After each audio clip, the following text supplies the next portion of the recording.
Este é o JC para ouvir análise. Eu sou Igor Maciel e vamos falar sobre como o governo Lula está utilizando todas as medidas, todos os movimentos que pode fazer enquanto governo, não para governar, mas para garantir discurso e estrutura para a reeleição do presidente. Vamos lá, vamos começar. A gente pode começar, eu já falei sobre isso aqui, inclusive aqui no Spotify, eu já falei sobre isso, de como o Lula tem utilizado todos os meios disponíveis dentro do governo para criar narrativas para a eleição. Narrativas são importantíssimas numa eleição. Você, de alguma forma, você dá uma macaqueada na verdade, na realidade, você transforma ela, você deixa ela com o seu molde para aquilo que você gostaria, para aquilo que você pretende vender na eleição.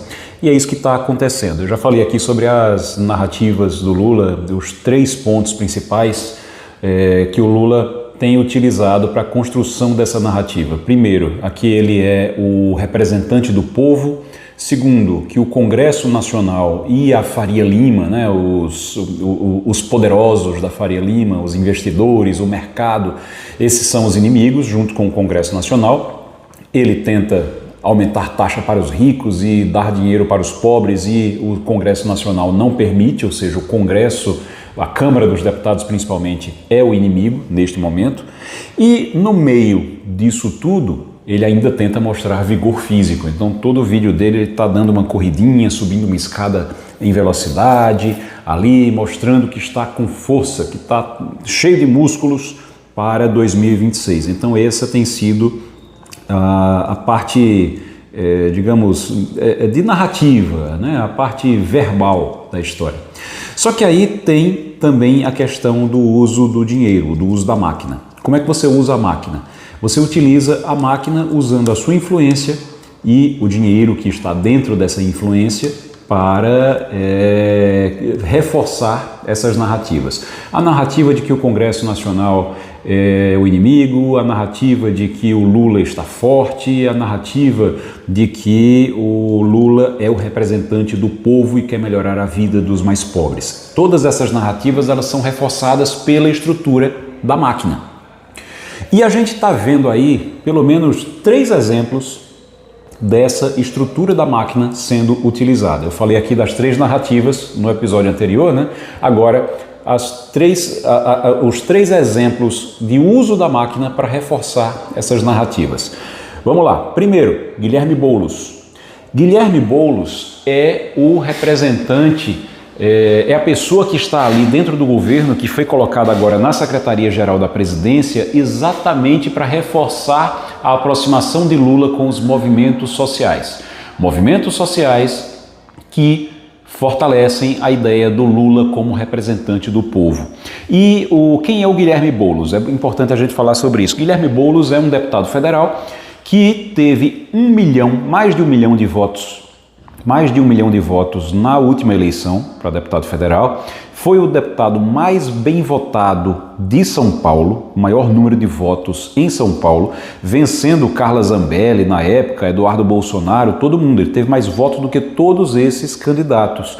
E aí, o que é que o Guilherme Boulos representa? Ele é um representante de movimentos sociais, ele era do movimento dos trabalhadores sem teto. E ele, como representante dos trabalhadores sem teto e de outros movimentos sociais que ali circulam nos arredores do MTST, ele tem força para influenciar toda a esquerda em São Paulo. Tanto é que ele teve 1 milhão de votos, né, gente? Então, por que é que o Lula coloca o Guilherme Boulos para ser ministro ali da Secretaria da Presidência, Secretaria-Geral da Presidência? Exatamente para que ele continue fazendo esse trabalho, só que com a estrutura do governo. Qual é o trabalho da Secretaria-Geral da Presidência? O trabalho da Secretaria-Geral da Presidência é exatamente fomentar a aproximação do governo com os movimentos sociais. Os movimentos sociais que o Guilherme Boulos ele tem acesso são principalmente os de São Paulo. O que é que tem lá em São Paulo? Tarcísio de Freitas. Tarcísio de Freitas é, hoje, o potencial candidato mais forte da direita contra Lula. Ele é governador de São Paulo, pode ser candidato à presidência da República, isso não está totalmente descartado ainda, e, se não for, será candidato com certeza à reeleição no governo. E uma reeleição que é importante para o PT que não aconteça. Então Lula vai, ou Tarcísio sendo candidato a presidente ou não, sendo candidato à reeleição no governo, Lula tem interesse em atrapalhar o Tarcísio e tentar evitar a reeleição do Tarcísio em São Paulo. O que é que ele precisa fazer para isso? Juntar a esquerda em São Paulo, reunir a esquerda em São Paulo, principalmente através dos movimentos sociais. Quem é que tem influência sobre esses movimentos sociais? Guilherme Boulos. E aí o que é que acontece com Guilherme Boulos? Ele ganha um cargo e uma estrutura com dinheiro público, com dinheiro do pagador de impostos, para utilizar nessa empreitada, nesse objetivo, que é fortalecer os movimentos sociais contra o Tarcísio de Freitas, numa iniciativa que visa não apenas reforçar a ideia de Lula como um representante do povo, como representante dos mais pobres, mas também contra a Faria Lima, que fica em São Paulo, contra o mercado financeiro, que é mais forte em São Paulo, e contra o Tarcísio de Freitas, que é lá o governador de São Paulo. Então, o Guilherme Boulos está ali por uma conjuntura política, por uma conjuntura de 2026 eleitoral, e vai gastar bastante dinheiro nosso, do pagador de impostos, com essa iniciativa eleitoral para 2026. Isso é só um primeiro ponto. Segundo ponto agora, Correios. Os Correios é o seguinte, os Correios declararam agora um prejuízo no primeiro semestre de 2025 de 4,3 bilhões de reais. Os Correios dão prejuízo, muito prejuízo. Os Correios já deram prejuízo em 2024, 2,6 bilhões, ou seja, esse prejuízo está aumentando. Se você juntar 2024 inteiro mais o primeiro semestre de 2025, você já tem pelo menos um prejuízo de quase 7 bilhões de reais. Quase 7 bilhões de reais de prejuízo de uma empresa que tem uma expertise, uma experiência no mercado brasileiro de mais de século. Então, ninguém tem a experiência no mercado brasileiro de logística, de entregas que os Correios têm. E mesmo assim, os Correios dão um prejuízo imenso quando outras empresas que participam desse mesmo mercado têm lucro e ajudam bastante aos seus donos bilionários serem ainda mais ricos, porque você tem empresas grandes de logística, de entregas que funcionam no Brasil, que simplesmente seus donos estão cada vez mais bilionários em dólares e ganham muito dinheiro também no Brasil, coisa que os Correios não conseguem fazer. Agora tem um detalhe, tá? Os Correios, a empresa de Correios e Telégrafos, você sabe quem era o presidente da empresa de Correios e Telégrafos até o mês de setembro, quando ele pediu demissão? Porque viu que não tinha mais condição de continuar, era um sujeito chamado Fabiano Silva. Você sabe quem é o Fabiano Silva? Ele é advogado. Já foi carteiro, já trabalhou com logística, já trabalhou nos Correios? Não, nunca. Ele foi uma indicação política de um grupo que nem deveria ser político, ou pelo menos nem deveria ter a conotação política, porque não é um partido, que é o Grupo Prerrogativas. O Grupo Prerrogativas é formado por advogados que se dizem progressistas, que apoiaram Lula na época da Lava Jato, que faziam manifestações a favor do Lula, manifestações jurídicas a favor do Lula no período da Lava Jato, e que quando Lula virou presidente, para poder ajudar um pleito de gratidão a esse grupo, e simplesmente entregou os Correios ao grupo e disse: indiquem um presidente. Eles indicaram um advogado que não tinha experiência nenhuma com isso. Resultado, prejuízo em 2024 e no primeiro semestre de 2025 de quase 7 bilhões de reais. Quem é que paga esse prejuízo? Eu, você e todo pagador de impostos no Brasil.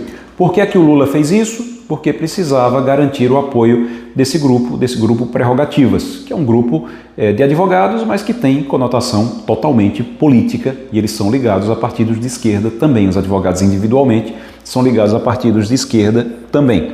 Então era uma forma de agradar esse público. Agora, saiu o presidente, ele pediu demissão em setembro, e colocaram o outro lá que está só como realmente para passar tempo, para ocupar o buraco, enquanto o Lula não negocia os Correios com algum outro grupo político. E aí, o que é que o Lula já fez? Já prometeu ao Alcolumbre, já disse que pode ficar com o Alcolumbre os Correios. Então, os Correios que estão num prejuízo gigantesco, ao invés de terem alguém que vai para lá com a missão de sanear as contas e realmente fazer com que a empresa volte a ter alguma estabilidade financeira, simplesmente já está sendo negociada com outro grupo político. Quem é que vai pagar a conta dos próximos prejuízos? Porque o grupo político que assumir não vai assumir para fazer sacrifício, vai assumir para gastar mais dinheiro, para ganhar mais dinheiro ali. Quem é que vai pagar a conta? Adivinha? Eu e você. E por que é que está sendo oferecido para o Alcolumbre? Está sendo oferecido para o Alcolumbre porque o Jorge Messias, sim, vamos para o terceiro ponto. Qual é o terceiro ponto desse uso da máquina pública para as eleições de 2026? O terceiro ponto é Jorge Messias. Jorge Messias é o advogado-geral da União, vai ser indicado para o Supremo Tribunal Federal e, para aplacar a chateação, a mágoa do Alcolumbre, os Correios estão sendo entregues ao Alcolumbre.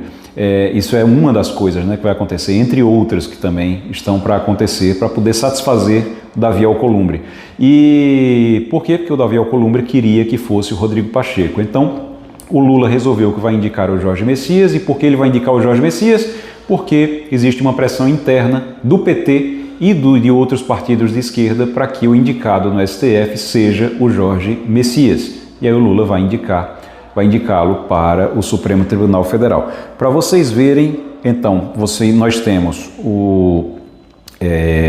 a Secretaria-Geral da Presidência, com Guilherme Boulos, nós temos os Correios e nós temos a indicação ao STF do Jorge Messias, todas neste momento, em outubro de 2025, sendo utilizadas para garantir reforço, usando a máquina pública, reforço nas eleições de 2026, daqui a um ano ainda, quando Lula vai tentar a reeleição. É isso. Infelizmente, o Brasil vai sempre sendo utilizado, o governo do Brasil vai sempre sendo utilizado para tentar apoiar o grupo político que está no poder e garantir a manutenção do poder para esse grupo político. Enquanto isso, o país vive uma série de problemas que nunca são resolvidos porque não são prioridade. Este é o JC para ouvir análise. Você pode ver os episódios anteriores no Spotify. Eu agradeço a você pela audiência. Um grande abraço. Até amanhã. Tchau, tchau.